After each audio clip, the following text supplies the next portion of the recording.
શિવજી આકાશ તત્વ, એટલે જ એમના માથામાં ચંદ્ર દેવતા બિરાજમાન છે.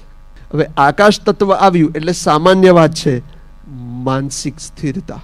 માનસિક રોગોથી મુક્તિ માટે આપણે અથવા મનની સ્થિરતા માટે આપણે શિવજીની આરાધના કરતા હોઈએ છીએ.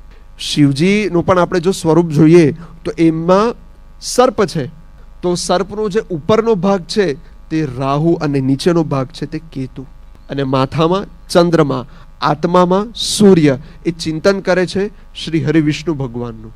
અને ક્યારેક તમે મહાકાલેશ્વર મંદિર એ તમે જોશો, ફોટામાં તો તમે જુઓ છો, પણ ક્યારેક તમે લેટિટ્યુડ લોંગટિટ્યુડની લેન્થ પ્રમાણે જોશો તો મહાકાલેશ્વર મંદિર જે છે તે 0 ડિગ્રી લોંગટિટ્યુડ લેટિટ્યુડ પર આવે છે, which means he is beyond time. જે કાલના પણ કાલ છે તે મહાકાલ છે. અને જો રાહુ અને કેતુ ને કંટ્રોલ કરતા હોય તો એ તો સર્વસમર્થ છે. એટલા માટે જ ગ્રહણ હોય ત્યારે એમની પૂજા કરીએ છીએ કે જેથી આપણી માનસિક દશા સ્થિર થાય. That is why we worship Shivji during the time of ગ્રહણ.